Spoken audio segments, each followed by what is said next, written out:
Hey, what's going on everyone? It's Steggy again, back with finally yet another Disney Lorcana video. I was sick for a while. I was sick for a couple weeks like a month ago, and I just had an awful cough for a while. It just was so hard to make a video. And then I started a new job. I work overnight. I'm just so tired, and man, life just hit me all at once for a bit. But finally found some time. I think I'm going to go ahead and use that time I have to make a video or two, at least this one video. I've been wanting to make this one for a while. With set 2 coming out basically next week, I think at the time of this recording. It's November 7th, so I think about 10 days is when set 2 comes out. So I really wanted to make a video talking about the set 1 cards and like where I would rank them, I guess personally. In the tier list, and I'm not going to be talking a lot about the cards. There might be some I will talk about. I have like what I think would be like the top 10 cards, and then probably what are like the bottom 10 cards, not necessarily the worst 10, but just, you know, the 10 cards that probably just didn't see a lot of play, I suppose, in the first set, and then everything else in between.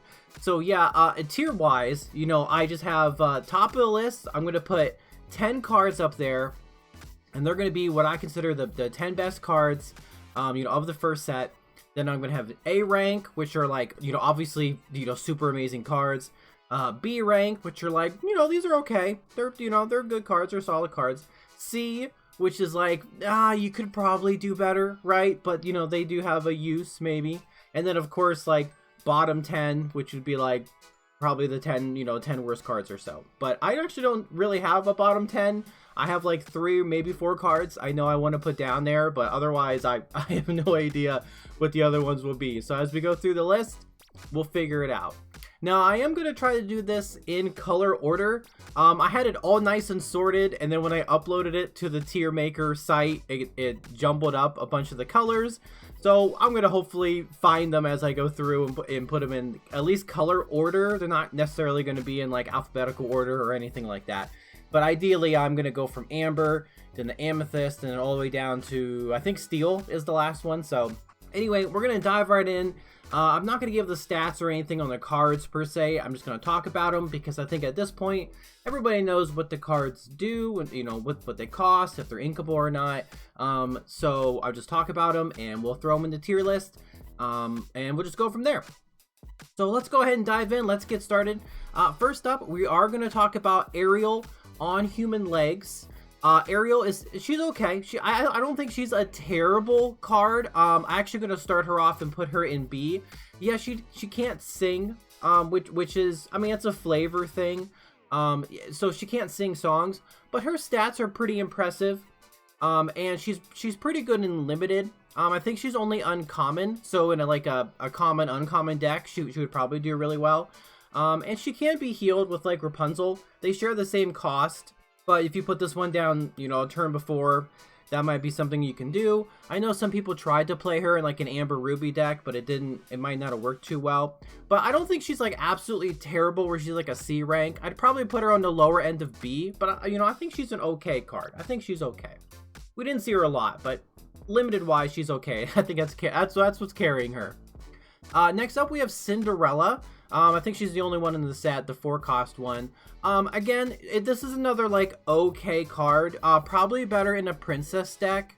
And she does have Singer 5, so she could sing like Let It Go, but right now that's the only card. I should also mention that I'm going to be reviewing these within the first set, like metagame, because some cards are probably going to be better now that we have more cards. We've seen more cards for set 2, but this is all within the first set. Now with that being said, you know, back to Cinderella. Again, I think she's another like okay card. She's better than Ariel. Yeah, she has 1 more willpower. They quest for the same, and she can sing more cards, plus she can heal. So yeah, just better than Ariel, but still she's like okay, right? 'Cause she shares the same cost with the 4-cost Rapunzel, so it's kind of hard to compete with that, I suppose, in Amber.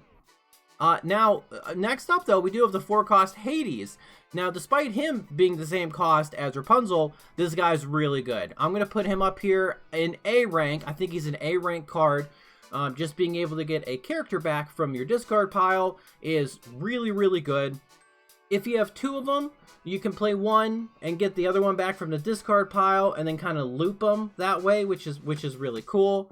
It's also good for getting, you know, your other characters back. Like if you're playing a Stitch Rockstar deck and you happen to, you know, get that turn 3 Stitch out, and for whatever reason, maybe your opponent found a way to get rid of him. I don't know, probably not.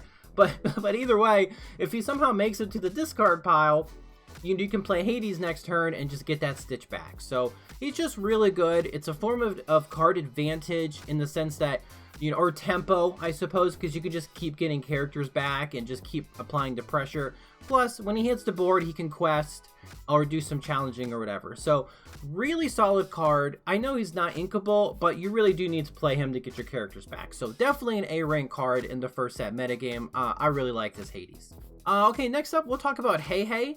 Hey Hey was really good for a while when we didn't have the full list. And like if you played on Pixelborn, you would play like Amethyst and Amber and just played basically Stitch Rockstar. And Hey Hey was actually really solid. Being able to quest, you can play him early. He would quest and then boost up like your other characters to do some really good challenging. So that was really good. But he's really fallen off. I do really like him, but I just don't, he's not played, right? He's not played. He might be like a C-ish rank card in the first set metagame. He just is eaten up by Grab Your Sword. He's not really a good turn 1 play because you can't quest with another character until your 3rd turn if you play a 2-cost character. So he really doesn't, you know, come online until like turn 3. So you need somebody else in play for him to actually work, and it might only work once, and plus it's only 1. So he's okay. You know, he's hey. He's okay, right? Maybe just less than okay. Not a bottom 10. Like, you know, his support's not bad. All right, next up we have Lilo. Making a Wish, although that's the only Lilo we have. This Lilo is obviously an A rank card. Maybe not above Hades in my opinion, because Hades can fit into like basically every single Amber deck. But I don't think Lilo is in every single Amber deck. She's in quite a bit of them. But maybe not every single one. You might want to play like other turn 1 characters. Like Amber Sapphire, for example. I don't necessarily think plays Lilo, unless you want to do Lilo and then turn 2 Simba. But yeah, this Lilo is really good. Just a 1 cost, quest for 2, just threatens, you know, the board early. You know, can get you a bunch of lore, especially if you're Protector early. And also later in the game, for 1 ink, you just plop her down. And your opponent has to deal with this, or you can gain your last bit of lore just off of this 1-cost character. So, really solid card. I think she's definitely an A rank. You know, was a really really core, like, cornerstone card in like the Lemon Lime aggro, and is part of the infamous turn 1 Lilo plus turn 2 Simba combo. So definitely an A rank card in my opinion, especially in the first set. Really solid card. All right, next up here in my list, it looks like we have Maximus, the 4-cost Maximus. I'm sorry, the 5-cost Maximus with the 4 strength with Bodyguard. I actually am going to give this guy an A rank. I think he's really, really good, especially when you play him with like Just in Time. You get him out early. You can protect your early game characters like Lilo. And even later on, he's just really bulky, and with his high strength, your opponent is going to really hesitate into challenging into him. Plus, he also has support, so giving another character 4 strength is going to turn anything into at least like a 5 strength monster. I mean, unless it has 0 strength or whatever, like Cheshire Cat. But either way, it's pretty good, right? This is he's pretty good, really solid. He's inkable as well. He's overall, I think, a good Bodyguard character. Again, especially with Just in Time. But even so, just putting him down just really makes your opponent think. I guess just really makes your opponent think. I do think he's deserving of an A rank, because I do think he's a good card. Next up we have the 3-cost Maximus, where if you play him, your opponent gets -2 strength, or one of their characters gets a -2 strength. I think this card is really good in limited. I think that it is like a very good card in limited, but in constructed, I don't see it being that good if you're playing Amber, you probably want to play Rapunzel, and if you play a turn 3 Maximus and then want to play a turn 4 Rapunzel to draw some cards, if you're reducing your opponent's strength on one of their characters, you're going to be taking less damage, which means you're going to have less damage to heal and then less cards to draw off of that. So a little counterintuitive there, but if you really are focused on challenging, I think it's pretty good. But if you're not, then but it is a really good limited card. So I might actually put him down here, maybe bottom of B so far. Yeah, I'll put him down here in bottom of B. He's good, right? I mean, he can have your turn 1 or turn 2 characters trade into your opponent's turn 1 or turn 2 characters. Maybe ideally take them out while, you know, you're survive, and now you have like an extra character on the field who can quest or challenge or whatever. So not terrible. I think his true strength lies in a more limited format, and this is going to be more of a constructed view. So I think he's just a B thing, a B rank. All right, next up we have the 3-cost Ariel, the one with Spectacular Singer. This is a really good card. I probably don't have to say much about her. She's actually going into the top 10 slot. I think she's one of the best cards in the first set. So she is our first card in the top 10. I mean, she's only going to get better once we have more songs, right? And even so, if even I'm breaking a slight rule, with the set 2 cards we've seen so far, this Ariel can sing every song we've seen. There's only one card that she can't sing, and that's Be Prepared. And she can just barely not sing that one. But so far, she can sing literally every other song card that we have, unless I'm somehow missing something, and I don't think I am. So, really good. She's just absolutely phenomenal. This is a really good card. Okay, we're gonna skip Do It Again, because I don't know why it's down there. Remove that. Let's talk about Goofy. The 5-cost Goofy with Bodyguard. Again, I think he's pretty good. It's weird because if I put Maximus up here in A, I should probably put Goofy in A too. But I think Goofy is probably more of like a B, like a high B.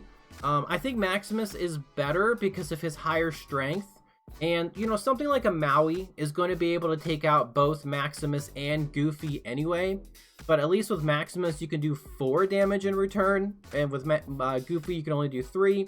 But Goofy's strength lies in, I mean, if you are able to just-in-time him early, your opponent's going to need at least 2 different characters to take him out, and each one of those characters needs to have like 3 strength, you know, at least, to challenge into him, and then Goofy's probably going to take out those characters in return.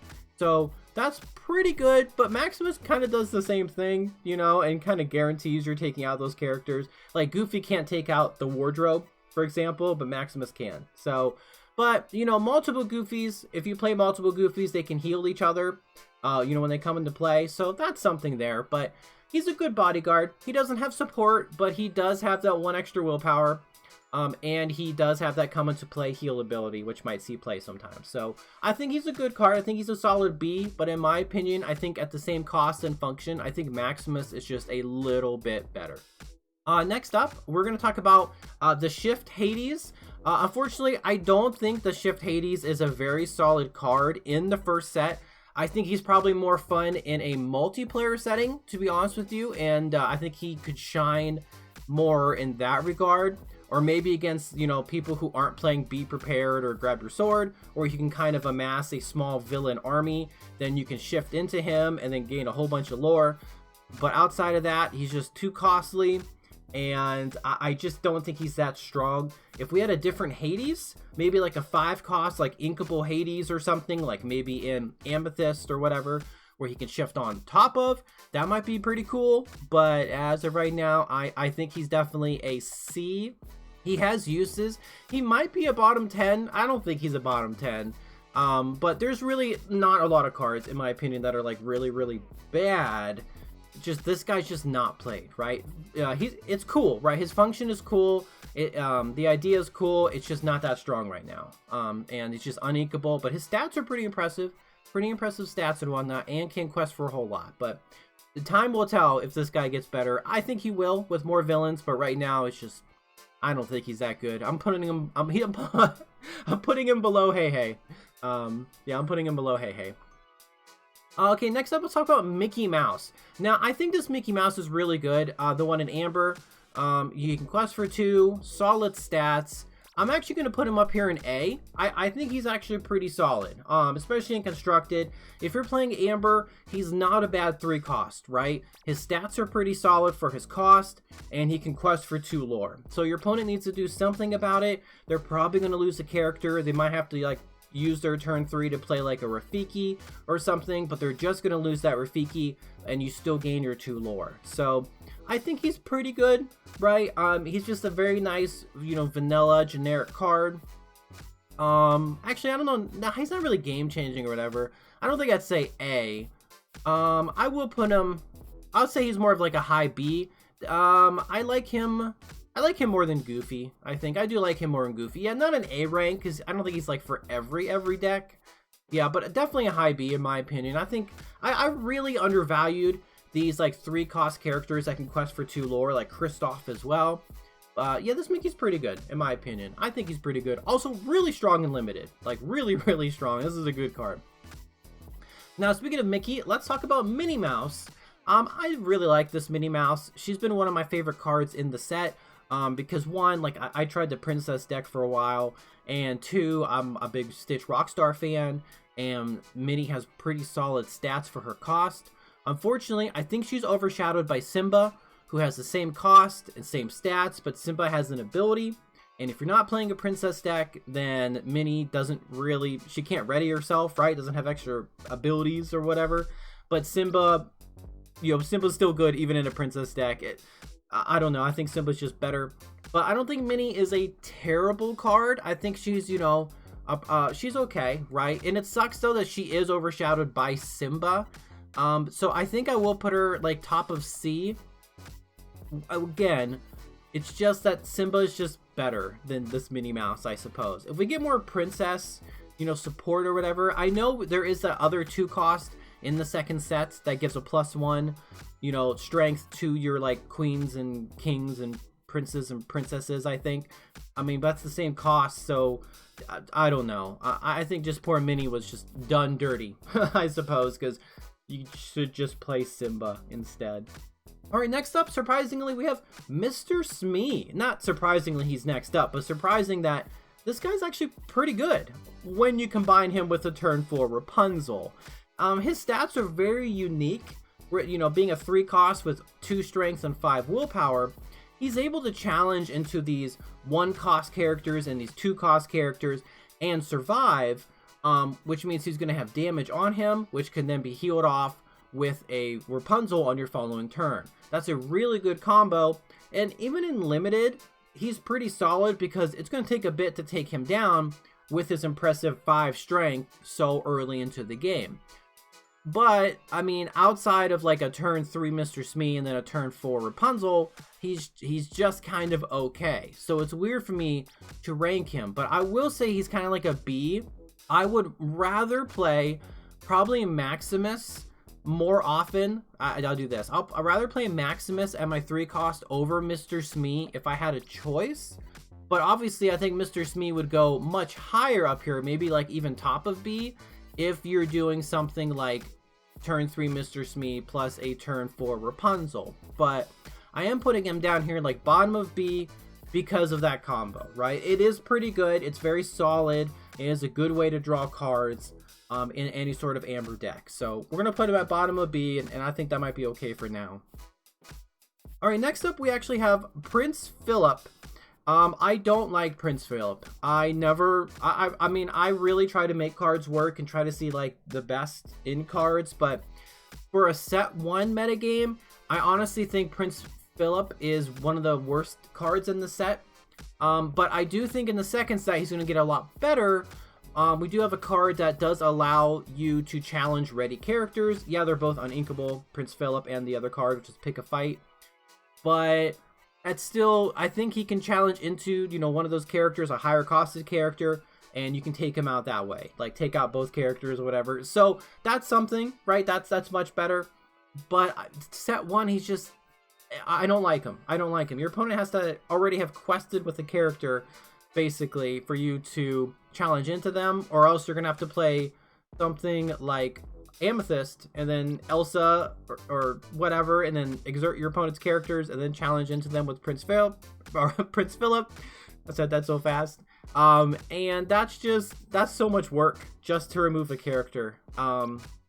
It's weird. He can quest for 2, and your opponent can just challenge into him really easily, banish him, and then their character's not banished because Prince Philip has to do the challenging. I don't think he's that strong of a card at all, especially in the first set. That's my opinion. You don't see him in any list. Nobody plays him. I don't think he's a good card. Yeah, I don't think he's that good. Next up, we have Pumbaa. Pumbaa is another card with very interesting stats, but he's not really played. I'm actually going to put Pumbaa down here in the C rank. He's obviously much better in limited, but again, we're doing a constructed format. Being inkable helps. His 3 strength helps. 5 willpower is pretty good. He can be healed and just do a lot of challenging, but again, I think his strength right now in set 1 was more for a limited format. So I'm going to put him down here in the bottom of C. I don't think he's bad. It's just that there's so many other cards you would rather play over Pumbaa. Alright, next up we have Rapunzel, gifted with healing, the Amber Rapunzel. This, not a lot, I'm not going to say a lot, just like Ariel, she is a top 10 card. Absolutely amazing. I will talk about the top 10 cards maybe near the end when I do everything else, a bit more in depth and where I rank them, but there's a reason why this card is like the most expensive card in the set outside of like enchanted cards, right? She's absolutely incredible. I don't even know what to say. Like this, she really is one of the best cards in the set. It's really good. Next up we have Sebastian. Now I am actually a fan of Sebastian, and actually at the time of this recording, so the reason why I like Sebastian was because you could play him early, and then you would have access to a lot of these really good song cards like Mother Knows Best or Friends on the Other Side, like a turn sooner. But again, at the time of this recording, we just got a new card revealed for the second set. That's a 1 cost with Singer 3, and that's a Cinderella card. And she is in Amber as well. So that means this Cinderella can sing stuff like Friends on the Other Side and Mother Knows Best, and a whole bunch of other cards too we've seen. Even like a turn 2, Be Our Guest or Zero to Hero or something. I shouldn't bring this up. In the set 1 though, I actually really like Sebastian because again, I'm a huge Stitch Rockstar fan.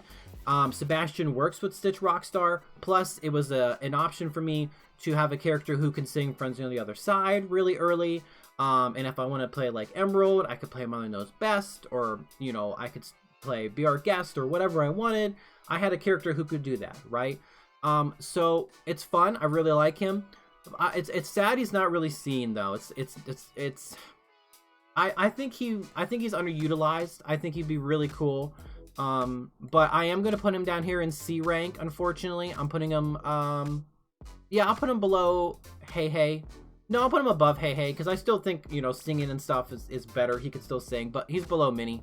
Again, it's just sad. He's a singer 4 and just has access to a whole bunch of other songs that he could sing early. It's just no one ever really did it because at 2 costs you could just play Simba. So I don't know. It's just sad. Hey, speaking of Simba, Simba's up next. Simba is a fantastic card. Not a top 10 though, but honestly, he's really close to a top 10 in my opinion. But he's definitely an A rank card. I think I'll put him above Hades. It's really close. I might have to think about this. Simba's just absolutely incredible. He's good on turn 2 to protect your turn 1 character. He's good later on in the game to protect all your other characters, because even with his low stats, like later on in the game, your opponent still has to challenge into him because of his bodyguard. So for 2 ink, you basically protect your characters from challenging, at least, from one of your opponent's characters. So I love him, right? Absolutely, he's super good. You can play him with Stitch Rockstar, put him into play. You just say, hey, I'm not exerting Simba for his bodyguard ability, and then you choose to exert him with your Stitch Rockstar, so Simba still is exerted and you still get to draw a card. So really amazing common in my opinion. Probably the second best common in the first set, if I had to give my personal opinion. And we'll talk about the best common, which I'm sure you might be able to guess. I'm sorry, someone's out there thinking it's definitely the 3 cost Aladdin, and you're gonna be surprised. Spoiler alert, it's not the 3-cost Aladdin. But again, I don't know, I'm just rambling. Simba's super good. Probably I'm putting him top of A because, again, I almost consider him for a top 10 card. Really good card. All right, next up we have Stitch, the 1-drop Stitch. Now, all of these 1-drop characters that have 2 strength, 2 willpower, and quest for 1, they're all basically the same, right? They're all like okay cards. I'd probably put them in like B, except for Stitch. And the reason why is because Stitch can shift. And it doesn't matter if you play the big Stitch or not. Your opponent has no idea until you say don't shift that character. Which means that this Stitch has like a target on him. Your opponent's going to be like, oh, I might have to get rid of that Stitch. Or my opponent can shift into the other one. Because you're like, I have no idea if they play that or not. So, pretty good, right? And a lot of people play him in Amber decks, even if they don't run big Stitch. Because your opponent has no idea, right? And plus, he's a solid, opening play.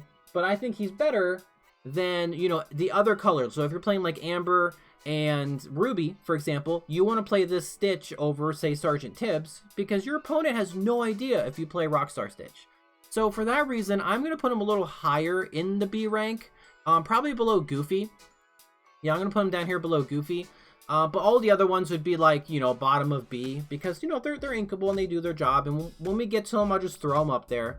But Stitch is special because he can be shifted. Now, if any other cards can be shifted in the future, well, then obviously that ranking would change. But again, he's able to be shifted. He's a little more special. Next up is Control Your Temper. I have here on the list, bottom 10 card. It's not good. For 2 more ink, just play Maximus if you're going to do that. Set 1, this card just has no purpose. It's not good. Nobody plays it. You can ink it. I think it's in the starter deck. I literally ink it like all the time. I guess in limited, if you have it and you want to do some trades and keep your stuff alive, sure, right? Sure, that'll work. But otherwise, bottom 10 card. Not a good card. Hakuna Matata is next. Oddly enough, I am going to put Hakuna Matata in the bottom 10 as well. I don't think it's necessarily a bad card, but if we're talking set 1, it's just not played, right? Because your characters aren't really going to have damage on them for that long. Sure, you could play against Steel, but odds are, like, if your opponent's playing like Giant Fairy Tinkerbell, and they're playing like Grab Your Sword, they're going to be clearing your board anyway, because most people would play those cards to clear your board like at that time. Very rarely would they leave damage on your characters, especially now where more people are playing like Rapunzel and stuff so they can heal and then draw cards. Now, Hakuna Matata does have some uses. Like, there are times that I've read reports and seen plays where people have played Hakuna Matata against like Steel decks and have saved their characters, but that doesn't happen very often. It can be found with Spectacular Singer Ariel, and you can always ink it, which some people were doing for a while because it's like a free resource. But outside of all of that, it's not really worth it, in my opinion. It's not worth it to have one of your characters sing a song to heal your other characters when they probably don't really have any damage on them. So I am putting it in the bottom 10. I do think it's going to get better in the second set. It's definitely going to be more useful, where there's a lot more payoffs for healing. But in the first set, I mean, the only payoff is attached to a body on a character, which is, Rapunzel, of course. And this is it's just not good. It's just not good in the first set. So I am going to say it's a bottom 10 card. Next up is Healing Glow, and unfortunately I do think Healing Glow is also another bottom 10 card. I will say as a side note that the foil of this card is actually really nice. I was surprised. I was looking through my binder. I actually have a foil of one of these. It looks really nice, right? So I'm gonna give it some points there. But in set 1, it's just not good. It's good, it's inkable, so you can at least get rid of it out of your hand, but very rarely would you ever like use this card, I suppose. If you get it in draft, you can always ink it, or it might come in clutch or something. In a more limited format, it's probably better, but constructed wise, nobody plays this. But again, with the new set coming out and we have a lot of healing payoffs, this is going to be a better card. Yeah, it's definitely going to be a better card, but right now I just don't think it's that good. I think it's a bottom 10. Next up, let's talk about Just in Time. Just in Time is a good card. This one I've been thinking about a lot. I think it has a lot of uses, And it actually was like a big cornerstone of like the Lemon Lime aggro deck. I think like this combined with like turn 1 Lilo and turn 2 Simba really made that deck really good. I actually think it's an A rank card. And I think it's one of those evergreen cards too that's only going to get better. We're going to have more 5-cost characters that can be played with Just in Time, and we're going to see some really crazy things. I personally was trying Just in Time in an Amber Ruby deck because I really like the idea of using Just in Time to get like a Maui out, then challenging something, and then on my next turn, ideally I would play Rapunzel to heal the Maui, and then just maybe challenge something again, you know, get a bunch of card draw. It seemed really good, right? I really like the idea. But again, with more like really good 4 or 5 cost characters, Just in Time becomes better. So I like it. I think it's an A rank card. I do think it's really good. Even in set 1, we had some really great 5 cost characters to put into play, like Emerald Cusco, Emerald Mad Hatter, and then Amber, of course, had Goofy. Moana was another one, and Maximus. Plenty of targets. It's a good card, right? I'm going to put it down here a bit more, probably below Maximus, because it does require its like own little strategy to use. But still, I think it's a really good card. And again, it was like a big cornerstone of the Lemon Lime aggro deck. Next up is You Have Forgotten Me, which has gained a lot of traction like in the later part of the set 1 metagame. It's a very strong card, and when you play it, you could really cripple your opponent if you played at the right time. But if you play it like a little later and your opponent has a ton of cards in hand, it's basically useless, right? So I do think it's like a really, really strong card. It might be like a bottom of A because it could win you the game. You could force your opponent to top deck like on turn 4 or something like that, because they're not going to have a lot of cards in play or cards in hand. They might only have like 2 cards. And on your turn 4, you can just play this card, and now your opponent has nothing. They have no cards, and they're just pulling cards off the top of their deck and hoping they get something that can help. And that can't be understated. That's a really good card, really good combo. That will basically help you win the game, because then you have access to all your stuff still while your opponent is struggling. So for that reason, I think it's deserving of like an A rank. But again, I do want to say there are times where it's going to be useless.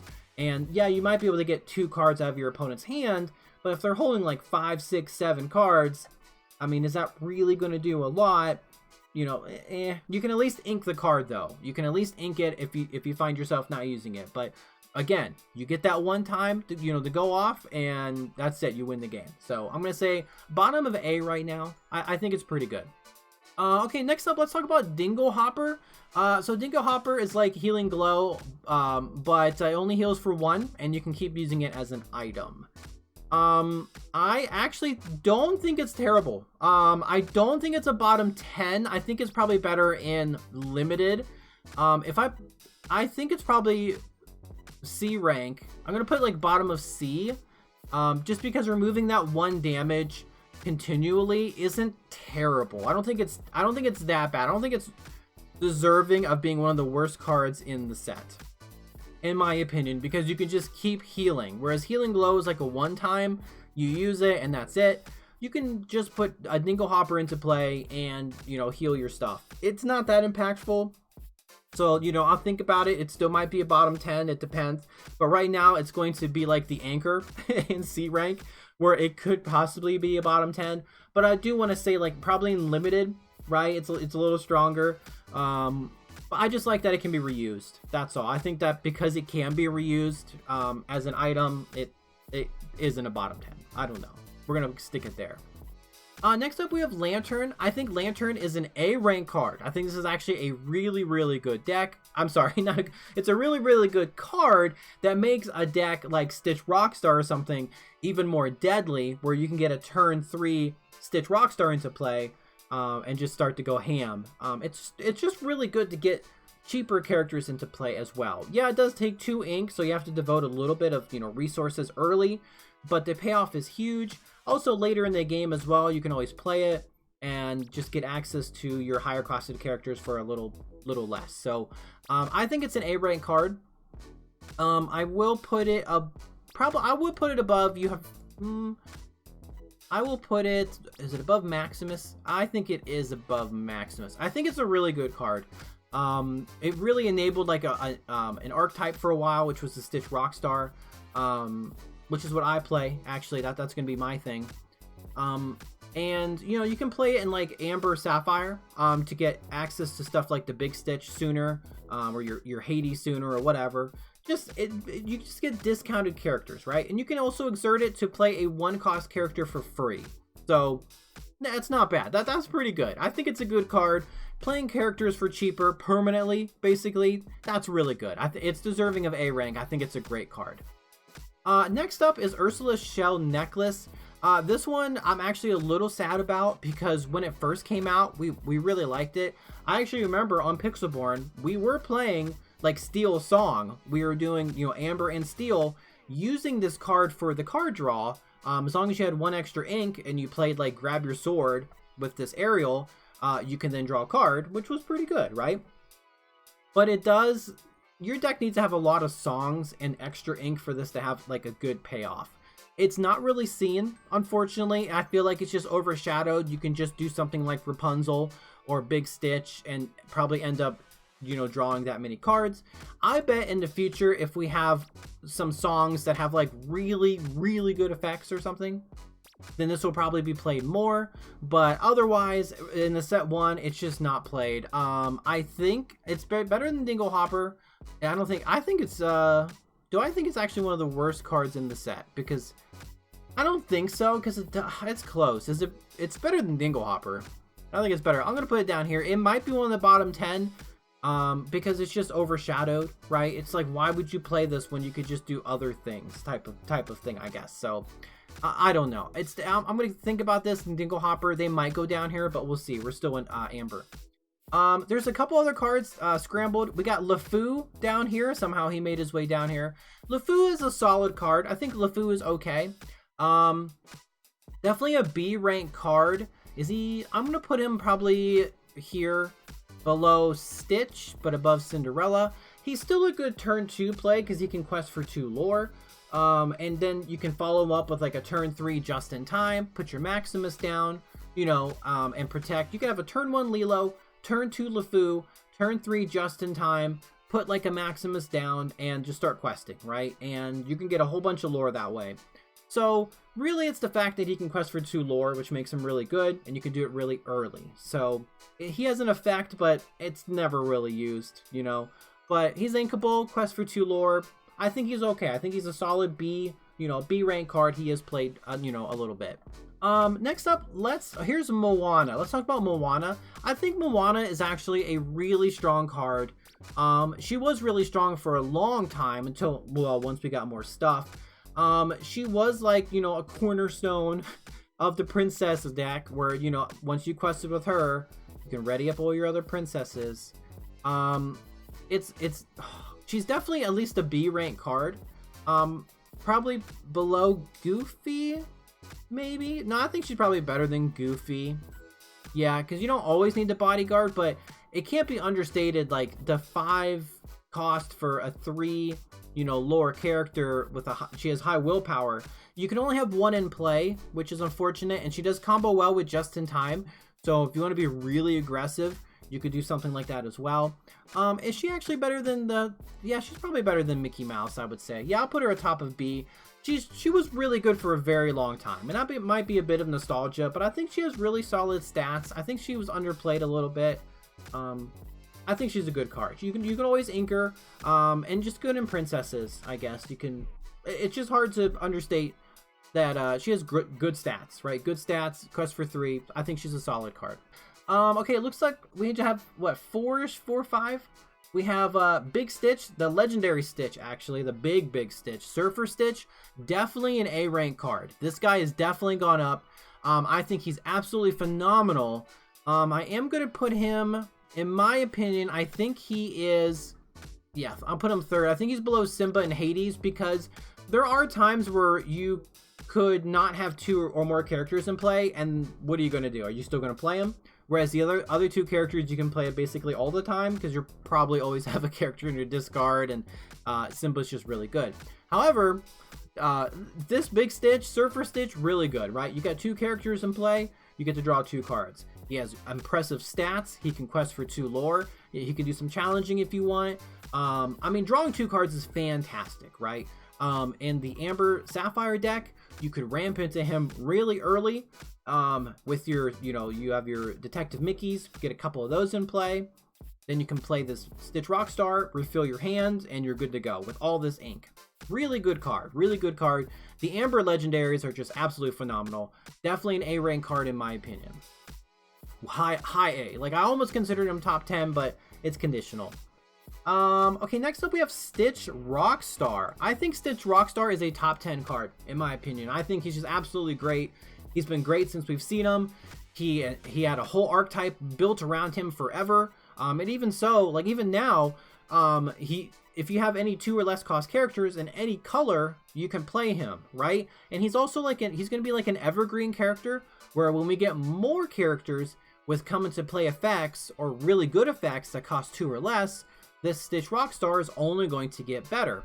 Yeah, they do come into play exerted, but when you're spamming the board with them, you're going to have so many. What's your opponent going to do, right? You just protect them with your Simbas, and heck, I'm sure we'll get more bodyguard characters that cost 1 or 2 ink. So he's only going to get better. I think he's absolutely phenomenal. Quest for 3 lore, has really good stats, can be shifted out early. It takes a bit of resources to take him out. Only Mother Knows Best can get him off the field as soon as he comes into play. So really, really good card. I think he's a top 10 card in my opinion. Next up we have Timon. I love Timon. I will admit, I think Timon is one of the coolest cards in the first set because he just came into play and would heal something. Unfortunately, he's just not seen a lot. But I do think he's more useful than a lot of these other C rank cards. I actually would put him above Hey. But like maybe below Sebastian and Minnie Mouse. Because again, that 1 damage, I did a whole card of the day video on Timon, and all that stuff still stands. That 1 damage can make or break a trade and could keep your character around. So, and it's a come into play effect, combos with Stitch. He's going to get better in the second set, for sure, because of all the healing payoffs. But in the first set, he's okay, right? I mean, less than okay, which is a shame because I really like him. I think we have 1 more card, and that is Part of Your World. Now, this one's really weird. I'm going to move this up here while I scoot this up. Okay. Now, this one's weird. It is a good card. It has a good effect because Hades has the same effect. But Hades has the same effect. For 1 more ink, you could just play Hades, which gives you a character on the field who can quest or challenge. And Part of Your World, is a song or action card, which you could play for free. But how often are you going to do that? So honestly, I'm putting it in the bottom 10, not necessarily because it's bad, right? I don't think it's necessarily a worse card, but it's completely overshadowed by another card. Because on your turn, your opponent can't stop you from playing cards per se, right? And you might as well just play Hades over Part of Your World. So that's how I feel about it. I think it's a bottom 10 card. Just play Hades. Okay, I think that's all of the Amber cards. So we're going to go ahead and move on now. We're going to talk about Amethyst. So first up in Amethyst, we have Dr. Facilier, the 3-cost one. This guy's not very good. I like his ability, but in the first set, nobody plays him. Plus, he's a 3-cost, and he's competing with all the other really good 3-cost characters. So I think he's definitely like a C rank card. He's definitely, I would say he's probably a C rank card. I would put him, maybe above Timon down here. I'll just put him right here. I'll put Timon above him. Just, he's, I don't know. I don't like him. He has an effect, and he has a good shift target. He can come out, like, you can get the big, Dr. Facilier 1 turn sooner, essentially, I guess, but, kind of mid. Not really good. 4-cost Elsa. Not very good as well. Definitely more of a C rank. I'm actually gonna put her high up in C though. I'll put her above Timon, unfortunately. She has impressive stats and can be used to shift onto the big Elsa. So that's something, right? You can get that big Elsa a couple turns sooner. And with her 4 strength and 4 willpower, she ain't going anywhere for a little bit. So she can do some challenging if you need to. But just not really played, unfortunately. But I'm sure, you know, in constructed, limited, not constructed, but in limited, really good card. Flotsam and Jetsam were really fun. I'll do these two together. Well, I'll do Flotsam actually. Flotsam is another C rank card. He does have Rush, but he's uninkable. Nobody really plays him, so I'll just put him down here below Elsa. He's just not that good, right? And now the Jetsam though, Jetsam is a little better, because Jetsam does have evasive with some pretty solid stats. Like he can take out Pongo in the same cost and survive, so that's pretty good. He can take out, say, you know, Peter Pan, but he's taken out in return. He can take out Pascal. He can take out a lot of characters, but he's still evasive, which is good. So I actually will probably put Jetsam down here.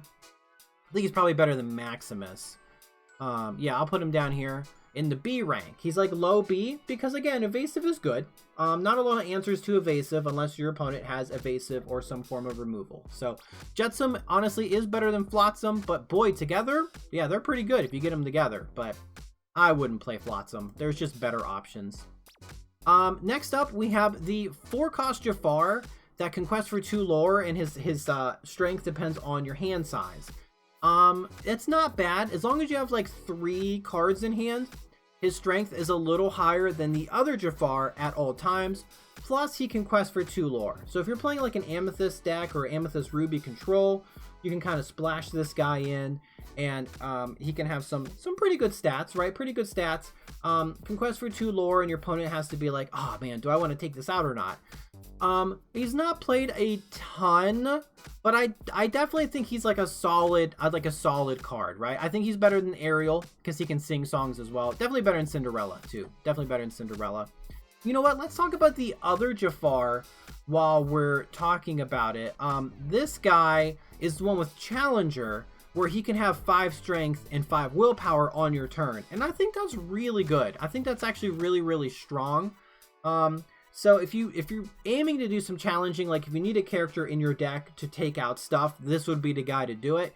And I kid you not, if you put him down, your opponent's going to be like, I don't want to quest with my characters. And that's how it's been ever since he was released.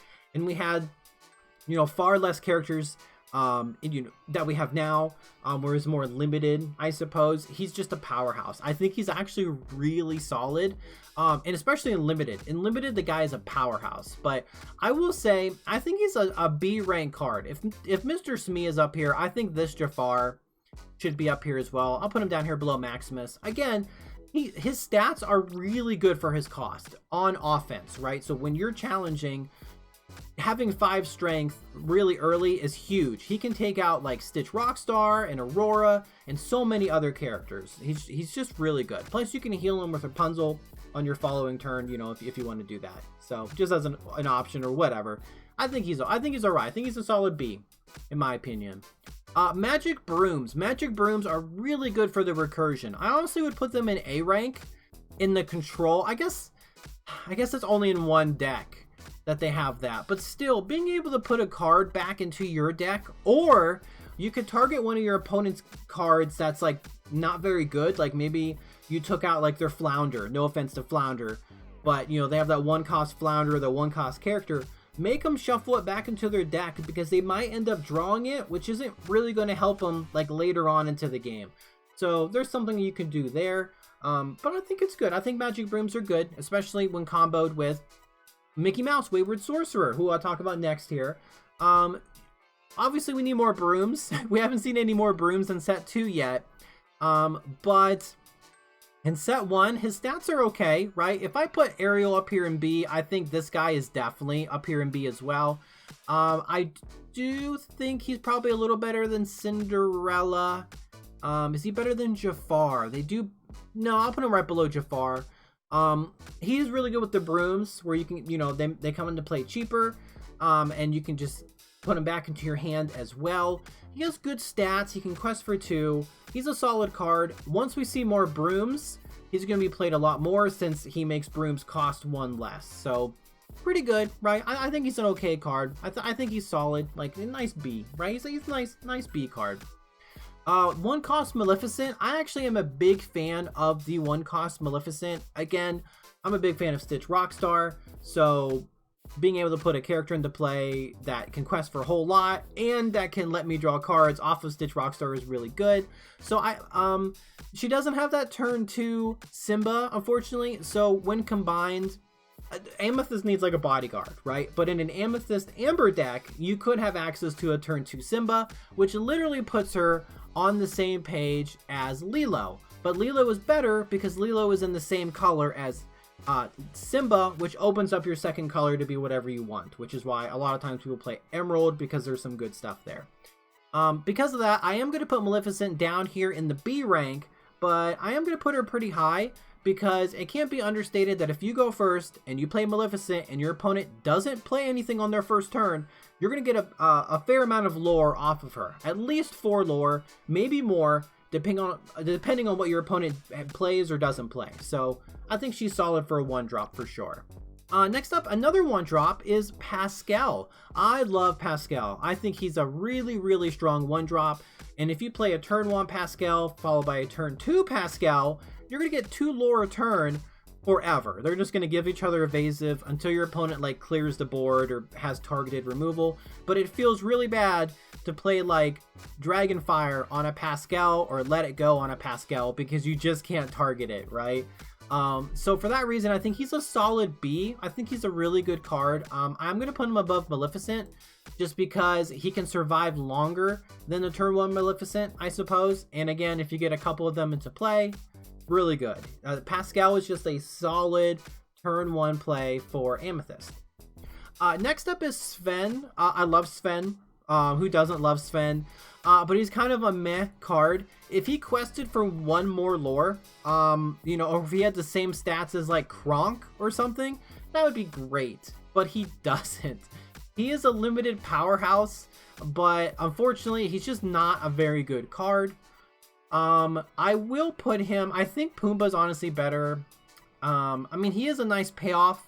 Is he better? No, I'll just put him down here below Pumbaa. He's just okay. Better in limited. Now the Queen's a good card, right? She has good stats.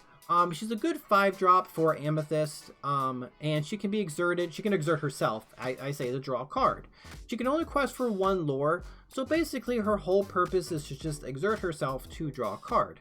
Now your opponent is going to know this, right? So it's like, do I remove the Queen off my opponent's board somehow? So they stop drawing cards, or do I just ignore the Queen because they're not gaining lore, but they're instead gaining cards? So I think she's really good. I think she's a really good card. I don't necessarily think she's A rank, because I've seen her in a lot of decks, but not, you know, every one. A lot of people play the Queen in their list. I've seen like Ruby Amethyst, but not a lot of people actually, you know, put her into play. It takes like a certain, you know, moment to get her into play, and at the same cost, you might as well just play like, say, Maui and control the board. But if the board's clear and then you play the Queen, your things are looking pretty good. Maybe I'll put her bottom of A right now. I mean, I'll put him bottom of A. Yeah, that sounded so weird. I'll put her at the bottom of A. Because again, drawing cards is good. And when she's exerted, she has really solid stats. And that's going to make your opponent like think twice when they do a challenge, because it's going to take a lot. We'll say bottom of A. All right, next up is the Wardrobe. Now, I really like the Wardrobe. I definitely would consider the Wardrobe kind of like a B character. She has some impressive stats. She makes a good target for you to sing Friends on the Other Side or something like Mother Knows Best. If you're playing like Amethyst and Emerald. Really makes your opponent think twice about challenging, you know, into this character because of her stats. And she can survive like your opponent's turn 4 play when they play Giant Fairy Tinkerbell, and then they have Tinkerbell sing like Grab Your Sword, right? This Wardrobe would survive with 1 willpower. So I like her. I think this vanilla 3/4 has some really solid stats. And actually, I think I'm gonna put her above Jafar. I'll put her middle of B, because again, her and like, you know, Mickey Mouse as well, I think they just have good stats, right? It's just solid card. They stick on the board. So yeah, you could play something like Mickey Mouse, right? Which could quest for 2 lore. but it might not have the staying power that the wardrobe here has. So I think they're mid. Like middle of B. Like I think they're, you know, solid card. Tinkerbell, we have the 5-cost Tinkerbell here, the one with evasive. Actually, I think this is the only one in Amethyst. I think the other one is in Emerald. But the evasive, you know, uninkable Tinkerbell, she's okay, right? I actually have her in my Sapphire Amethyst Street Rat deck, I suppose, commons and uncommons, and she's really good there. She's really good. But in the constructed format, because she is uninkable, she's not that good. Again, really good and limited. But I mean, her stats are pretty good, and she's evasive, so I'll put her pretty high up here in the C rank, I suppose.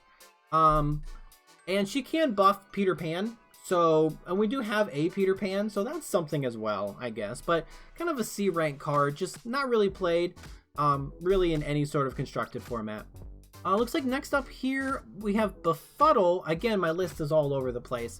Befuddle is pretty good. I was running Befuddle for a while. You have the option of picking up your opponent's turn 2 Simba, so you can then challenge their exerted, you know, Lilo or whatever, and that's pretty good. So I think it's pretty good. I think Befuddle is actually a really strong card. It also just helps for you to have your opponent pick up anything. Your opponent could be playing control, and you can have them pick up their turn 2 Magic Mirror because they didn't play anything else. And that's just kind of a nuisance for them because now they have to pay 2 ink later on to play that card.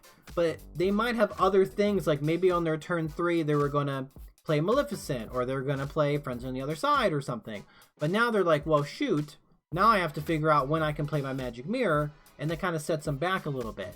So I really like Befuddle. I'm going to put it up here in the B rank. I think it's very useful. I'll put it probably above Goofy, I suppose. I think it's a good card. I think it's a B rank card, right? It's good. It has its uses for sure.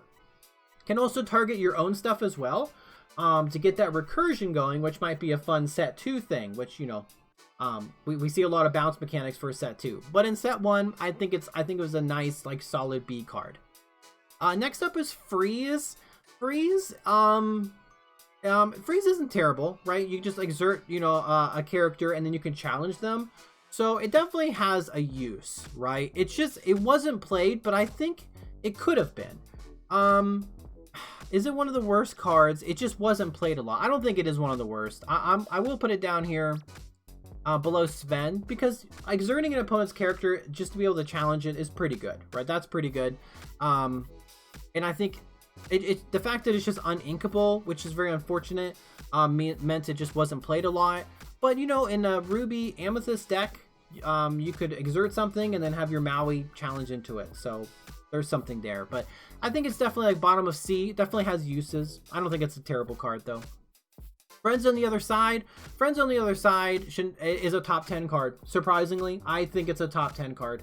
Absolutely phenomenal. You just draw 2 cards. You can basically do it for free. If you have a character sing this, which most often you will, it's inkable if you need to ink it. And if you're playing like a mill, playing against a mill deck, then yes, you absolutely would ink this card. And sometimes you have to ink it because maybe your hand's full of uninkables or something. And then you can play a second one or whatever. But drawing cards is good. We've seen that, and Amethyst does that very well. I think Friends on the Other Side is a top 10 card, in my opinion. Next up is Reflection. Reflection is okay. Reflection is a C tier card. Being able to control your draw, I think, is pretty good. I think it's better than, say, like Pumbaa. Yeah, I'll do that. Just for 1 ink, you could just look at the top 3 and put it back any way you want. And I think that's pretty good. I think it, you know, being able to know if you have an out to something or not can be solid. Also, maybe you're going to play Friends on the Other Side, and you can rearrange the top 3 cards of your deck to draw the 2 cards that you really need and leave the 3rd one on top or something. So, you know, there's an option there. And there's also a lot of synergies with singing, you know, like Ursula's Shell Necklace or whatever, and maybe stuff in the future. But I think it's okay. I don't think it's a bottom 10 card at all. It has a use. Next up is Magic Mirror. And, you know, I've always liked this card. I thought this card was pretty good for a while. And again, I would always say, you know, if you have 4 ink and you have nothing else to do, right, you might as well spend it to draw a card. And lo and behold, Ruby Amethyst, you know, is huge, and because people are just drawing a ton of cards. So in that type of deck, though, I think it's really strong. Also in Sapphire and Amethyst, where you can kind of build up your ink resources, I think it's really strong there as well. So I'm going to put it up here in the A rank. I think it's a good card. It's reusable card draw. Yeah, it's 4 ink, but we saw how popular Ruby Amethyst got, you know, and it would be a disservice to this card to put it, I would say, any lower than A. Is it I'm kind of just throwing these up here at A. I'll just kind of throw them up there for now. I don't know if it's like the worst A, because it is conditional and it's uninkable and stuff, you know, but still a good card, right? Still a good card. Next up is Ursula's Cauldron. I like this card. I think it's really good. I think controlling your draw is really good. It's like you can get rid of one card you don't need to keep a card on top that you really do need.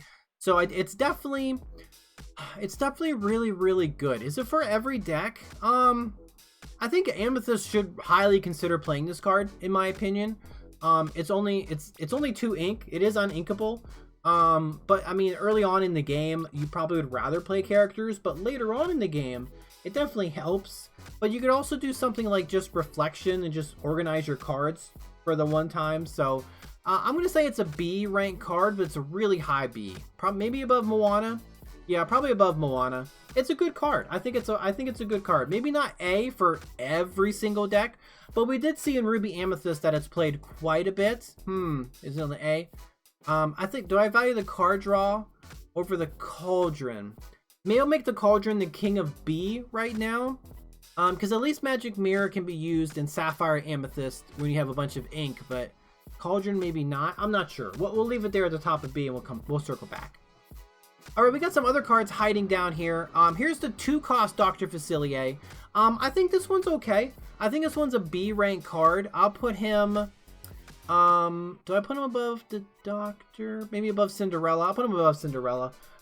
He has high willpower, which is really good for Stitch Rockstar. He can come into play exerted with 4 willpower, but he has no strength until he challenges. So, it's like, right? And he's only 2 strength at that point. But, the 4 willpower, I think, definitely carries him. I think he's okay. I think he's an okay card for sure. Actually, is he up here? I don't know if he's this high. I don't think he's this high. I think he's maybe above Jafar. Yeah, down here. Maybe low B, maybe high C. I think he's okay. I think he's an okay card. I don't think he's like terrible down here for the C rank. Yeah, I don't think he's down here in C rank. I don't know. I'll come back to it. We'll come back. Next up, let's talk about Anna. Now, I think Anna... I'll move her up here. Anna's strength, I think, lies more in limited, or a deck that has a ton of Elsas in it. And her stats are okay, and she does quest for 2 lore, so it's not bad. But you need to have an Elsa in play, or else you're just kind of putting a character into play that... I mean, if you're going to play a character on your turn 4 that you just want to quest, you know, for 2 lore, there's other options, right? Maybe not Amethyst right now, but I mean, there's other options. But I still think her effect is pretty solid. I'll put her above Dr. Facilier, because if you do get it to go off, it's worth it. And she is, you know, I guess she's okay in limited. But constructed, it's, not feeling it. What have we got next? Archimedes. Again, Archimedes we'll put up here in B. I talked about these guys earlier. You know, it's the 1-drop 2/2. Nothing, you know, remarkable there. Except for Stitch. Dr. Facilier, big Dr. Facilier. I like this guy. I think he's a B card for sure. I think he has a really wonderful ability. I'll probably put him up here above Cinderella. Definitely worth it when you play it, right? I mean, he has fantastic stats, quest for 3 lore.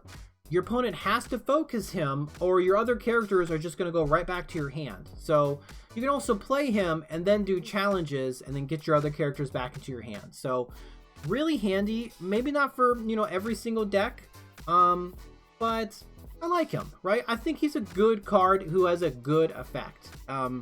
So, you know, I think he's solid. I think he's a solid B card. Next up, who we got? Olaf. I like Olaf. Olaf has very unique stats, same as like Minnie Mouse.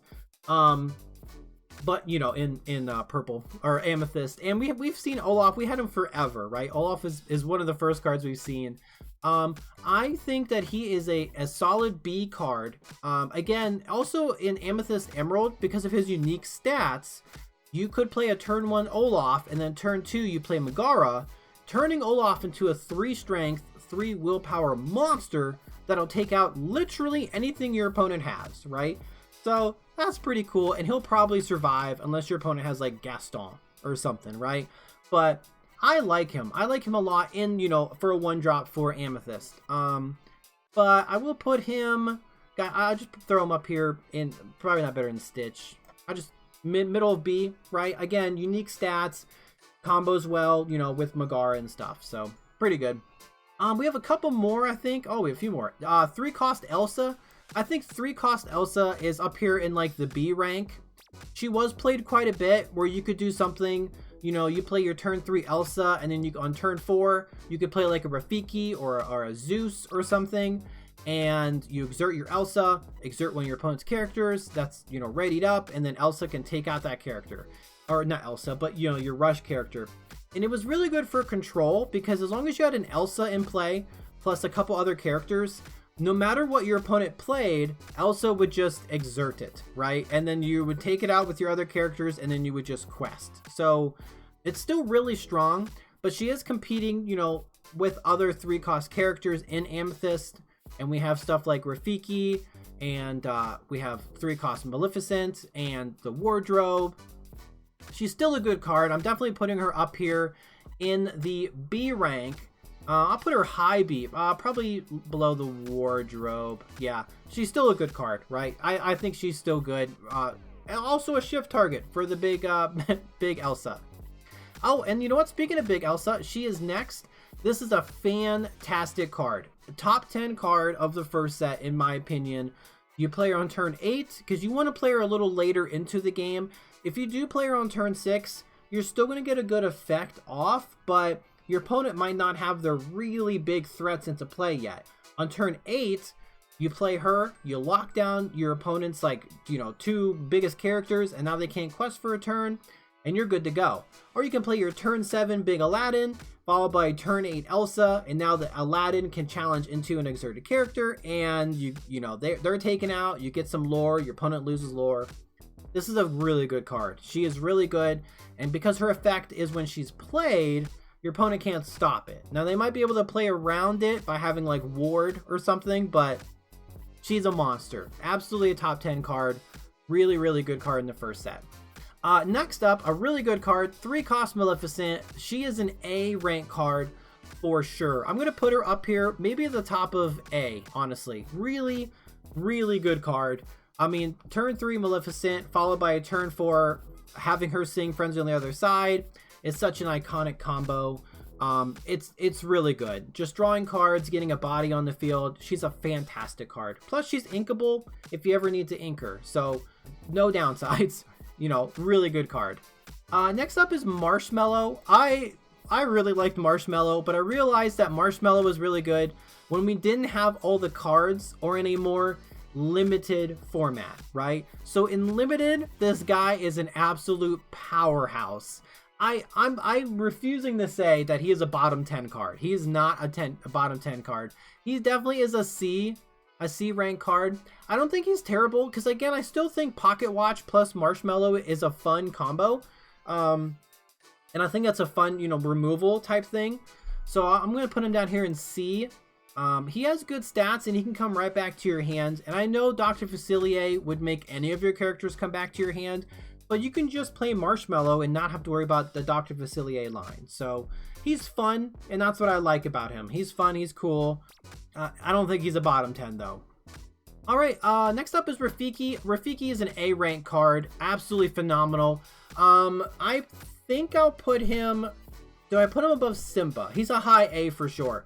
I mean, you have to understand that if you're playing against Amethyst, your opponent could play a turn 3 Rafiki, and in most cases, Rafiki is going to get a 2-for-1, especially if he takes out like your 1-drop like Flounder or something. Then he's going to have 1 willpower left. He can challenge something, or he could sing or whatever, or be healed with Rapunzel. Who knows, right? The guy is incredible. He always has his 3 strength, 3 willpower. Sure, he's uninkable, but he's so good it doesn't matter. Rafiki is an amazing card, truly. One of my favorite cards in the first set. Honestly, if I had to pick an uncommon to be a top 10 card, it would be Rafiki. But as a spoiler, I don't think I have an uncommon card for the top 10. But now that I think about it, it probably would be either Rafiki or Dragonfire would be my other one. They're like honorable mentions. Okay, Ursula is next, the 7 cost, even though that's the only Ursula we have. I think she's an A rank card. I'll put her above Maximus. Really good card. I mean, by the time you play her, your opponent's definitely going to have some lore. You're going to gain a card. Your opponent's going to lose a lore, and you're going to get this character into play with huge stats, right? 8 willpower and can quest for 3 lore. Fantastic. Yeah, she's not inkable, but it doesn't matter, right? You want to play her. She replaces herself, and she's a threat on the board. Your opponent needs to answer her, or you're going to get a bunch of lore. So she's phenomenal. And in multiplayer, she's nuts, right? Just, it's crazy. So good in multiplayer. You can get like 3 cards. Your opponent loses. Everyone's losing lore. Really good card, right? She's good. Definitely an A rank card, in my opinion, for the first set. Okay, we just have a couple more here. 3 more, it looks like. We have Yzma. I think she's okay. I think she's like a low B. I think she's probably, I'll put her above Mr. Smee. She does have a use. She's not a terrible turn 2 play. And you just quest with her, and you can see if you want to, control your draw, basically. You get to scry. You just look at the top card and either leave it or put it on the bottom. And that's pretty good. I mean, that's going to help you, with your game strategy. So I think she's a solid card. And your opponent needs to deal with her early, or you're just going to get all the cards you need, ideally, before, their opponent's strategy goes off. I don't know. She's good. I think she's good. I think she's like a low B. I think she's solid. Next up is Zeus. Now, I like Zeus. If anything, Zeus is able to take out Cusco, right? He's like one of the few characters, like if your opponent just exerts their Cusco and they quest for 3, you could play Zeus and take out the Cusco, right? He's like one of the only characters you can really do that. As far as like a 1-for-1 exchange that you're like really okay doing, and also like it's a surprise. It's like a removal for him. But that's really niche. That's like one specific circumstance, and I think in literally every other case, Rafiki's better. So it's like you should probably just play Rafiki anyway. So I don't think he's terrible, but I do think he's overshadowed by Rafiki. So I'm gonna put him down here in the C rank. Yeah, he does quest for 2. I mean, I'll put Minnie Mouse up here. He does quest for 2. But he's going to be taken out more often than not by your opponent, since he has no strength after he challenges, and your opponent's not going to leave this guy on the field. So Rafiki's just better, unfortunately, in my opinion, unless you have a lot of Cuscos in your meta. Finally, I think our last one is actually White Rabbit's Pocket Watch. I really like this card. I fell in love with this card as soon as I saw it, and I combined it with Big Aladdin. Really liked it. I like that mechanic. I think Pocket Watch is a good card. I think it's more of a B rank card because it does take a little bit of ink investment, to get going. I'll just put it down here, maybe above Mr. Smee. But once you have it in play, for 1 ink extra, I guess you play a character, and then for 1 extra ink, that character now has Rush, right? That's pretty good. Now, I do know that in the second set, there is a song that you can play a character with cost 4 or less and give it Rush, but then that character is banished. So that might overshadow this guy, but this is a permanent effect. And just, again, for 1 extra ink, you're giving a character Rush. So I like that mechanic, and it's a good surprise mechanic as well for stuff like Jafar, or, you can just play Big Aladdin for 8 ink. Without it being shifted, your opponent has no idea. Even like smaller characters too, stuff like Simba, or even Hades or something, you can just Rush out of nowhere. So I think it's good. I think it has uses. I think it's a solid B card. All right, so we got 2 out of the 6 colors done. Next up, I think it's Emerald. We're gonna talk about Emerald next. I'm not sure, but we're gonna talk about Emerald next. Duke of Wesselton, B rank. Again, he's, you know, the generic 1 cost. Flynn Rider. Flynn Rider is another uncommon I considered to be a top 10. The Flynn Rider is definitely an A rank card.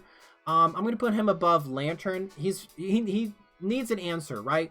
When he's played, your opponent is going to lose a card one way, shape, or form. And that's either going to be something with Fire the Cannon, right? That's still minus a card to take him out. Or he's going to be challenged and your opponent's going to have to discard a card for him to get off the field. So that's really good. This is a really solid card. He's inkable, comes into play turn 2. Awesome picture. He's a really good card. A rank card for sure. Next up is Horus.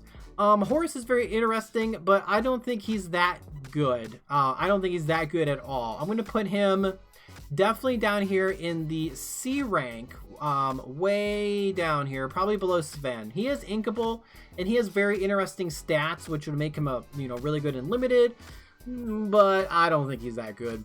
I don't think he's that good in my opinion.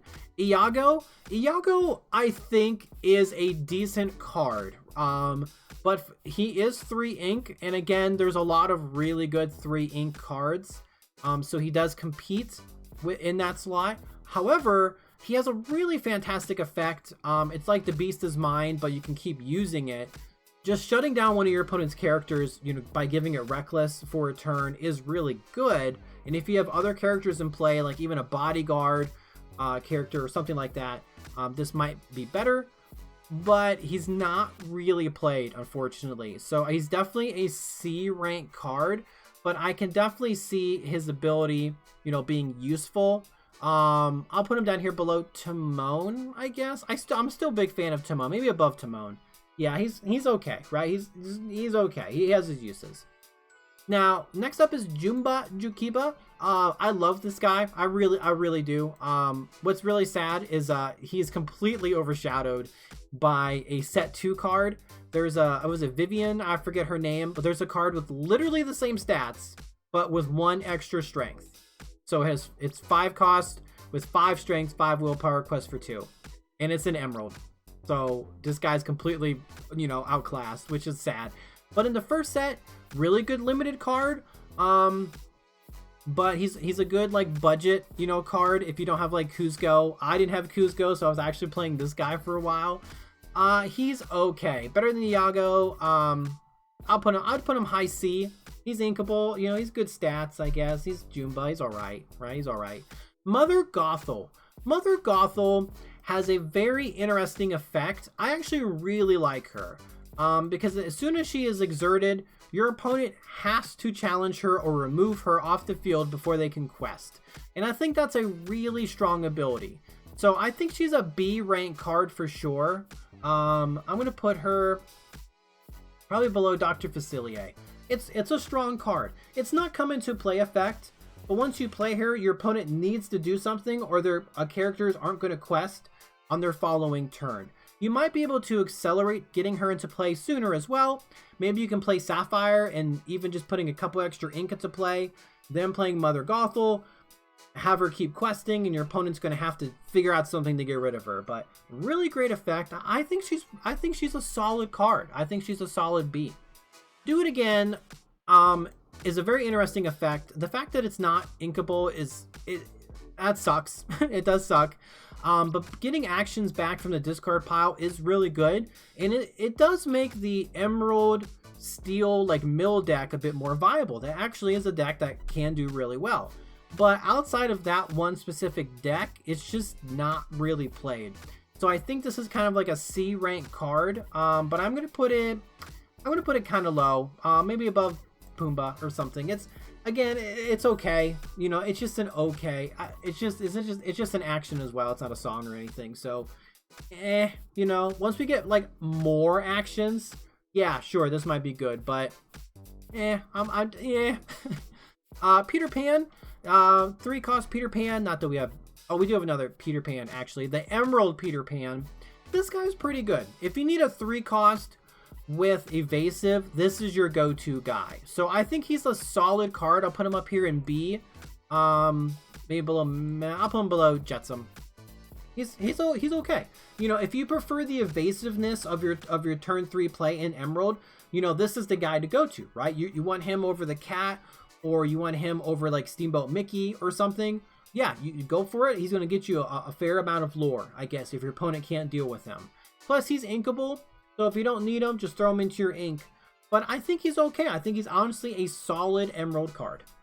Next up is the 2-cost Emerald Tamatoa. I actually really like this guy.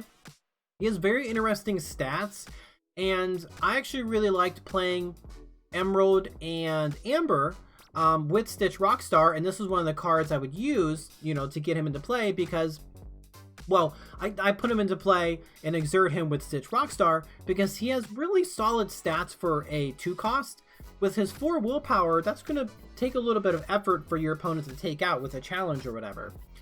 But he doesn't really offer anything else, right? He's completely vanilla, just quest for 1, low strength. Right? He's definitely like a C rank card. He's like okay. I'm going to put him high C though, because again, he has really interesting stats for his cost, and he is inkable. Oh, next up is Tinkerbell. 4-cost Tinkerbell, Emerald. I think, honestly, this is an A rank card. There's a lot of uses you can do with her. She can quest for 2. She is evasive. She can give one of your characters evasive, so you can challenge one of your opponent's characters with evasive.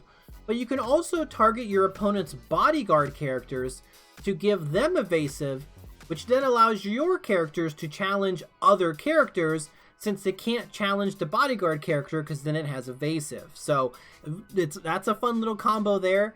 She is inkable. I think she's a very good turn 4 play in any sort of Emerald deck, especially in the first set like Emerald Amethyst. Turn 4, you know, Tinkerbell is super good, right? So I think she's an A rank card with her impressive stats and her ability to give something evasive. Next up is Mother Knows Best. Mother Knows Best is an A rank card for sure. I'm gonna put this one high A. Maybe above Flynn. Actually, no. I'm gonna put it above Lilo. It's like the only removal that Emerald has, really. It's a song. It's a good tempo play. You can have your turn 3 character play or sing this card to remove your opponent's turn 3 character. Then you play a character, and now you have a huge tempo swing, right? But also later in the game, you can just force your opponent to pick up, you know, one of their cards or characters, and you know they lose stuff. It's good. This is a good card. It's really solid. I really like it, right? And you can target your own characters too. So with the crazy bounce effects coming into play next set, you know, that's pretty good. But in the first set metagame, right, I still think it's really good. I run like 4 copies in my Emerald deck. Next up is Stampede.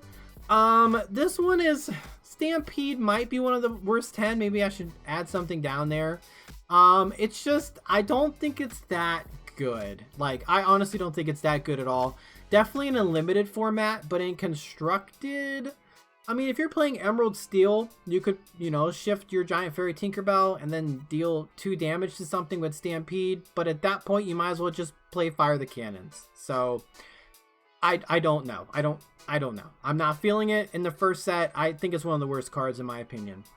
Next up is Steal from the Rich.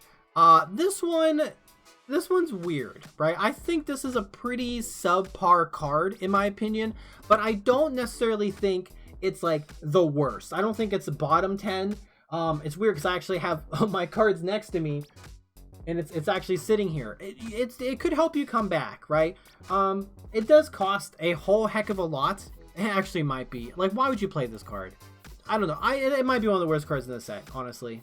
No one plays this card. I mean, it can help you not lose, I guess, right? But for 5 uninkable, like, would you rather play this over anything else? I don't think so. If you had some crazy swarm deck, I guess, and you had like 4 characters in play, and you can have your opponent lose 4 lore, I guess? I don't know. I'm not feeling it. Vicious Betrayal is our next Emerald card. This guy is okay. I don't think it's a bottom 10, because it does buff up one of your characters and it is inkable. But it's not really played a lot. It's definitely a C rank card. Probably better than, is it better than Marshmallow or Anna? No. I mean, you're going to give a character 2 strength, and if it's a villain, it's 3, right? So that can turn something like Duke of Wesselton into like an offensive powerhouse. But for one more ink, you can just play Megara, and have a character on the field that can quest or challenge or whatever. So, but this does have a use, right? It's not terrible. Actually, because you could just play Megara. I don't know. Maybe I'll put it down here. I'll think about it. We'll put it down here, bottom of C. Dr. Facilier's cards. Nobody plays this. This might be a bottom 10 card. It's for the first set. It's uninkable. It's not worth it. Now the second set, we've seen a lot of action cards so far, and that might be better, right? That might be something that this card, will really shine in that sort of metagame. But first set, this isn't a good card, especially because it's uninkable. So if it was inkable, that's different, but not a good card. Stolen Scimitar, I actually don't think is a bottom 10. I think this card is okay, like Dingle Hopper, because it's a reusable effect, and that one extra strength could make or break a trade or whatever. So I don't think, if I don't put Dingle Hopper in the bottom 10, I'm not going to put Stolen Scimitar, right? It has a repeatable use, and it's actually really cheap. I think it's like 1 ink, if I remember. It might be 2 ink. I can't remember. I don't think it's terrible. I don't think it's a bottom 10 card for sure. Next up, we have the 2-cost Aladdin with Ward. This one is okay. It's a C rank card. He makes a really good shift target, but as soon as you quest, your opponent is just going to quest into him. But you can play him on your turn 4, and your opponent's going to be like, oh, big Aladdin could be coming, and there's nothing they can do to get rid of this Aladdin unless they play something like Grab Your Sword.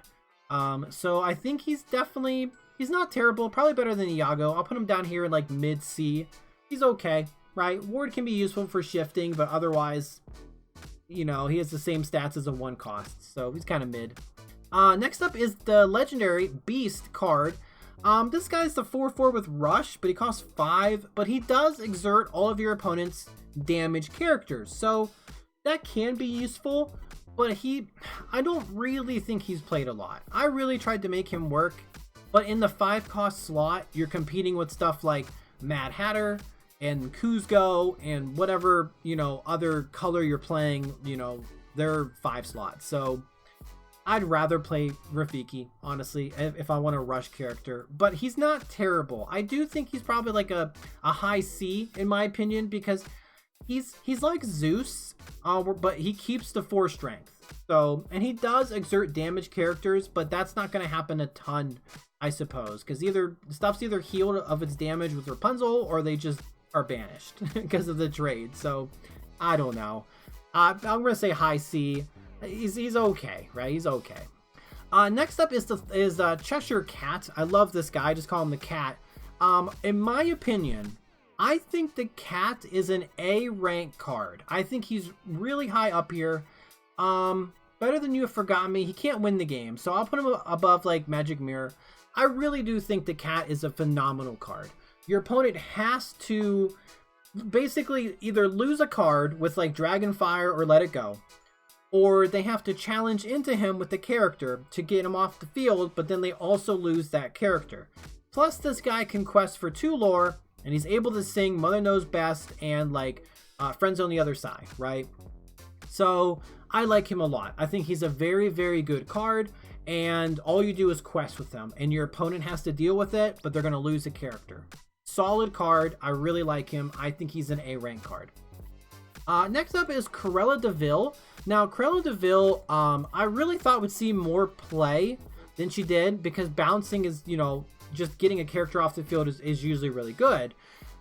We did see a lot of come into play effects, with stuff like the Surfer Stitch, Dragon Maleficent, Elsa. So there was a lot of targets you didn't want to hit, but it's better than nothing, I guess. It still removes that off the field. But also in the early game, you could remove one of your opponent's characters and kind of set them back. If she quested for 1 more lore, I think she would be crazy, right? I think she's been really, really good. But I do think she's a B though. I think she's a solid card. You just quest with her, and then your opponent has to deal with it. So I like her. I was trying her out in my Emerald Amethyst deck. I wonder if she'll see more play in the second set because you can target your own characters for the bounce mechanic, or, you know, when she's banished, but we'll see. But I think she's okay, right? I think she's a solid, you know, solid okay card. Next up is the Genie on the Job. Now, this Genie is super good, right? Honestly, I considered him as a top 10 card. He would probably, truthfully, probably be like number 11 if I had to do something like that. But I think this guy is phenomenal. I might put him at the top of A for that. Do I put him top of A? Is he better than turn 3 Maleficent? Probably not. Or Rafiki. Yeah, because there's some stuff you don't want to bounce, but yeah, maybe not. Still, fantastic. Playing him on your turn 6, your opponent loses a character, you gain a character. This guy's evasive, quest for 2 lore. Yeah, he's uninkable, but holy moly, is this a good card, right? As soon as he was shown, people were making like Amethyst Emerald decks, you know, to kind of draw cards to get to him, and we're like, oh my gosh, this is actually a really good strategy. This guy's phenomenal, right? Just really good card. Really, really good card. And speaking of not good cards, we have the Shift Genie. I don't like this card, in my opinion. I think this is a subpar card in the first set. I would consider it a bottom 10 card. I already have like 9 cards here, but we'll see what happens. But I'm putting him in the bottom 10. I do think it's one of the worst cards in the set. We don't have a good shift target, first of all, because why would you shift him on top of like the 6-cost Genie for what, 1 extra lore? And yeah, if he quests, you can play an action for free, but how often is that going to come up? You know, I don't think it's really strong in the first set. Obviously, it's not played. No one really did anything with it. It's not really seen in Emerald Steel. It's not really seen in, you know, Emerald Amethyst. I don't think it's a good card. Next up is the 2-cost Genie. This guy's okay, right? I'm going to put him up here. He has okay stats. He's just like a B card. 2 for a 2/3 is pretty good, right? That's pretty good. Otherwise, yeah, you know, he's just okay. He's okay. C rank. Hans. Hans is a good card. I'm actually going to put Hans up here, maybe bottom of A, just because he's, I think, the only character that can quest for 3 lore like this early into the game in the first set, right? He's inkable. He makes a really good turn 4 play. In Emerald and Amethyst, he's just really good, right? Questing for 3 is super good. Your opponent needs to deal with it. Yeah, he does get banished to like Rafiki or Smash or something, but then again, like what doesn't? But you're still going to get 3 lore off of him, and that's what matters, right? So I do think he's a fantastic card because of how soon that you can start gaining 3 lore. Okay, next up is Jasper. I think Jasper is actually a really, really good card. He's definitely kind of like a B, a high B card in my opinion. I'll probably put him up here above Mickey Mouse, I would say. Just you quest with them, and then you tell, you know, one of your opponent's characters, you're like, hey, that character, you know, can't quest or whatever, so they have to challenge. That's pretty good, right? That's pretty good. Really slows your opponent down. And either their opponent's characters then either just don't do anything, or they have to challenge, and maybe they're bad at challenging. Who knows? Either way, I really like Jasper. I think he's a solid card. Next up, we have John Silver. John Silver, this is a good card. He definitely started to see more and more play, you know, later on in Emerald and Amethyst because of his really good come into play effect. I personally am more of a fan of the Genie in Emerald Amethyst, but I know a lot of people like to play John Silver because of, you know, a lot of stuff coming into play has like really good effects. Giant Fairy Tinkerbell, Rapunzel, Ariel, Elsa, so many things, right? It's like, why would you want to have them pick them up? But making them unable to quest is pretty good, right? You can have, you know, your opponent's Elsa be unable to quest for like the last bit of lore, and now you force that Elsa to challenge or whatever. So I think he's actually a fantastic Emerald Legendary, and I'm going to put him up here in the A rank. He makes a really good top end threat for Emerald Amethyst, and also he has, you know, really solid stats. He quests for 2 lore. His effect happens when he quests as well. So I think he's a pretty good card, in my opinion. I think he's really good, especially in Emerald Amethyst. I'm giving him an A. Next up is Kuzco. We all know Kuzco, Temperamental Emperor. He's going right up into top 10. He's so good. We all know why he's so good. He's like the most expensive rare for a long time. He has Ward, he quests for 3, and when he's banished, you banish whatever banished him, right? Same thing as the cat, but this guy has Ward and 1 extra will. Not will. Well, yeah, he does have 1 extra will and 1 extra lore, so, or I think I said that twice. It doesn't matter. This guy is a top 10 card. Yeah, he's uninkable, but why would you want to ink him? You know, he's a win condition by himself. Next up is Lady Tremaine. Lady Tremaine does have a use in like the Emerald Steel, the mill deck, right? That one's pretty good. But outside of that, I tried to make her work, you know, in like Emerald Amethyst, where you can get back your like friends on the other side, or your mother knows best or something. So that's pretty good. But if she had 1 more lore, if she just quested for 1 more lore, that would be so worth it, right? But she doesn't. She only quests for 1 with her high 6 cost, and it's just not worth it, right? But I mean, her effect is still pretty decent. So she's going down here in the C rank. I'm going to put her above Do It Again, because her effect is Do It Again, but you get a body at least. So she's okay, right? She's okay. She does have a use. Next up is the Mad Hatter. I think the Mad Hatter is an A rank card. I'm going to put him above John Silver. Again, he's a 5 cost that can quest for 3, but he's inkable, and when he's challenged, you get to draw a card. So he needs to be taken out in 1 shot with a challenge, or you're going to get multiple cards off of him, or your opponent needs to do something like Let It Go or Dragonfire or something to get him off the field. But still, he quests for 3 lore at 5 cost. He's a good target for just in time. He's uncommon as well, very affordable. He's a good card. I think he's definitely an A rank card in my opinion. He's in like all Emerald decks. He's really good. I think he's a really, really good card. Next up is Megara, and I talked about her briefly with Olaf. I do like her.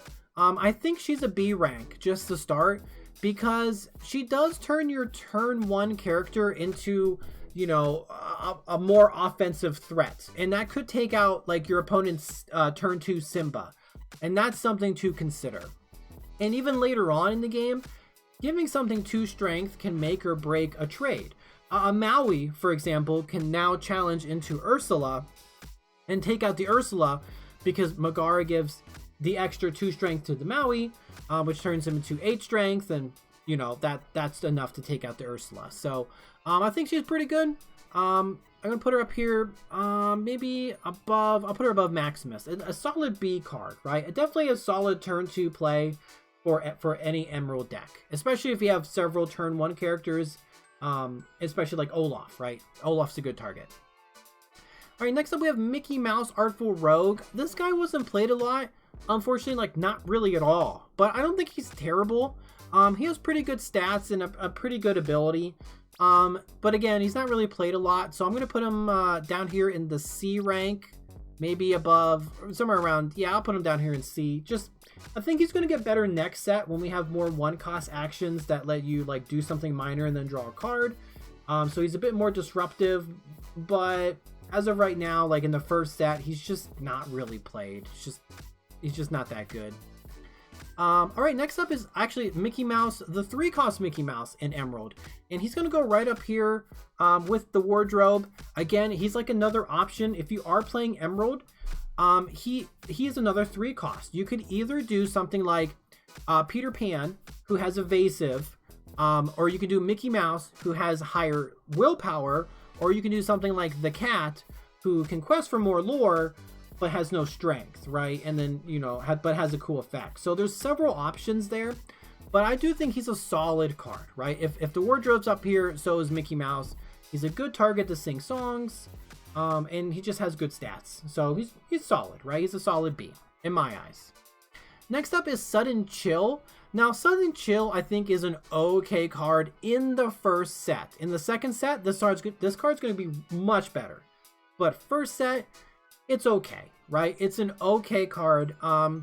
You're basically using one card to get rid of one of your opponent's cards. So it's okay. It is inkable, but it is like a low B. I would honestly, or low C. I'm sorry, it's a low C. I would rather play so many other cards, maybe over Sudden Chill. But again, it does have a use. Your turn 2 character could sing this, and your opponent can discard something or whatever, right? But it's not useless. I don't think it's a bottom 10. It's a 1-for-1. But again, in the next set, this is going to be a good card. Finally, we have The Beast Is Mine.